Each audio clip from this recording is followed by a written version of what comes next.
बिस्मिल्लाहिर्रहमानिर्रहीम। अस्सलाम वालेकुम नाज़रीन। हमारी जो वीडियो का टॉपिक है वो है कि पाकिस्तान को मुआशी इस्तेहकाम के लिए 10 साल की ज़रूरत क्यों, और ये किसने कहा है, और पाकिस्तान की मईशत में क्या बेहतरीन हो रहा है, पाकिस्तान मईशत में क्या बड़ी तब्दीलियाँ आ रही हैं, और ये हुकूमती सतह के ऊपर रिसर्च है कि मईशत पे क्या होगा, जहाँ से आपको बहुत सारी चीज़ों का अंदाज़ा हो जाएगा। अगर आपने कोई भी कारोबार करना है पाकिस्तान में, कोई भी इन्वेस्टमेंट करनी है, तो आपके सारे शक व शुबात जो है वो इस वीडियो से दूर हो जाएंगे कि पाकिस्तान की मईशत में 10 साल इस्तेहकाम कैसे आएगा 10 साल के बाद।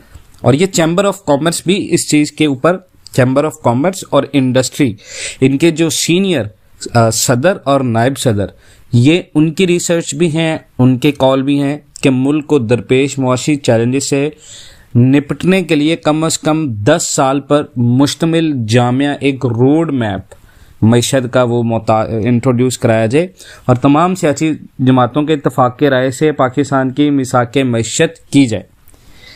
देखिए जी, वफाकी हुकूमत आइंदा माली साल 2024 और 25 की बजट साजी में स्टेक होल्डर्स की मशावरत को यकीनी बनाए और ज़मीनी हक़ाइक़ को, यानी ग्राउंड रियलिटीज़ को मद्देनज़र रखते हुए अवाम दोस्त और पाकिस्तान के जितने भी ताजर दोस्त हैं ऐसा बजट पेश करे।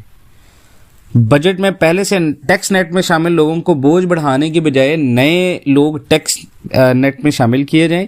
खरबों रुपए के कौमी ख़जाने पर बोझ खसारे के शिकार इदारों की जितनी जल्दी मुमकिन हो सके प्राइवेटाइजेशन की जाए। हुकूमत का काम कारोबार करना नहीं है, बल्कि कारोबार के लिए एक बेहतरीन एनवायरनमेंट बनाना है, जिसके लिए ज़रूरी ये है कि लॉन्ग टर्म पॉलिसीज़ इंट्रोड्यूस कराई जाए। देखिए जी, हर साल हुकूमत बजट के मौके पर चैम्बर्स ऑफ कॉमर्स और इंडस्ट्रीज़ और जितनी भी ताजर स्कीम्स या तंजीमें हैं उनसे बजट तजवीज़ें मांगती ज़रूर है, मगर पाकिस्तान के अंदर बदकिस्मती से इन तमाम तर सजेशंस को अहमियत नहीं दी जाती और ना ही बजट में शामिल किया जाता है। इस बार भी हुकूमत ने बजट जो सजेशंस मांगी हैं, जिसके लिए काम जारी है, और जल्द Islamabad chamber of commerce and industry अपनी बजट सजेशंस हुकूमत को भेज देगा। अब देखें जी, ज़मीनी हक़ाइक़ को सामने रखते हुए स्टेक होल्डर्स के बिना या स्टेक होल्डर्स की काउंसलर से होने वाली बजट साजी ही पाकिस्तान के फ़ायदे में हो सकती है, क्योंकि जितने ज़्यादा स्टेक होल्डर्स होंगे, जितना ज़्यादा ताजर खुश होगा, उतना ज़्यादा कारोबार का एक्सपेंशन होगा। अगर आप देखें माजी के एक्सपीरियंस से भी, तो हमें सीखना चाहिए और तमाम सियासी जमातों को चाहिए कि कम अज़ कम मुआशी मामलात पर एक हो जाएँ। एक और दूसरा ये कि निगरान दौरे हुकूमत में उठाए जाने वाले इक़दाम से पाकिस्तान की मईशत को थोड़ी सी, अगर आप देखें तो उससे पोटेंशियल मिला है और मुआशी सूरत-ए-हाल बेहतर हुई है। इससे कबल पहले पाकिस्तान में PDM हुकूमत ने मुल्क को मुआशी दिवालियापन से बचाने के लिए सख्त और गैर मकबूल फैसले किए थे। खुश आइंद बात यह थी कि निगरान हुकूमत ने भी इन पर अमल दरामद जारी रखा, लेकिन इस दौर में बराह रास्त गैर मुल्की जो इन्वेस्टमेंट है वो ना होने के बराबर रही है।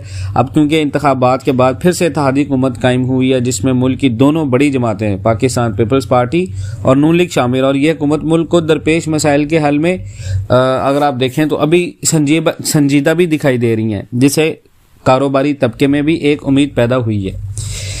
अब ये देखें कि अब तवक्को ये है कि बराह रास्त गैर मुल्की सरमायाकारी को भी पाकिस्तान में थोड़ा सा फ़रोग मिलेगा, लेकिन इसके साथ हुकूमत को मुकामी सरमायाकारों पर भी तवज्जो देनी चाहिए, क्योंकि मुकामी सरमायाकार भी पाकिस्तान की तमीर व तरक्की और एक्सपोर्ट्स के एक्सपेंशन में एक बहुत बड़ा किरदार अदा कर रहे हैं। देखें, हुकूमत पाकिस्तान की जो रीजनल ट्रेड है उस पर तवज्जो दे, खासकर हमसाया मुल्क के साथ जितनी भी ट्रेड है उसको बेहतर किया। ना सिर्फ अरबों डॉलर का पाकिस्तान अपना ज़र मुबादला बचा सकता है, बल्कि इजाफी अरबों डॉलर भी कमाए जा सकते हैं। हमारा हमसाया मुल्क अगर देखें अफ़गानिस्तान 100% इम्पोर्ट पर डिपेंड कर रहा है, और हमें अफ़गानिस्तान के साथ अपनी ट्रेड बढ़ाने पर तवज्जो देनी चाहिए, और अफ़गानिस्तान के रास्ते जो वेस्ट एशियाई जितने भी कंट्रीज़ हैं उन तक तिजारत का दायरा कार अपना जो है वो उसको बड़ा करना चाहिए। इसी तरह ईरान और भारत के साथ पाकिस्तान को ट्रेड को अपना बेहतर करना चाहिए। इंडिया के साथ तजारती ताल्लुकात को मामूल पर लाने की ज़रूरत है। इससे मुल्क में जितने भी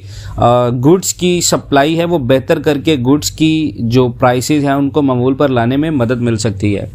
हमारा इंपोर्ट बिल में कमी लाने के लिए ऑल्टरनेटिव सोर्सेज को हमें तलाश करना पड़ेगा और एक्सपोर्ट्स को बढ़ाने की ज़रूरत है। इसके लिए नई मंडियां भी हमें तलाश करने की ज़रूरत है। साथ ही पाकिस्तान के अंदर वैल्यू एडिशन को प्रमोट देने की भी ज़रूरत है।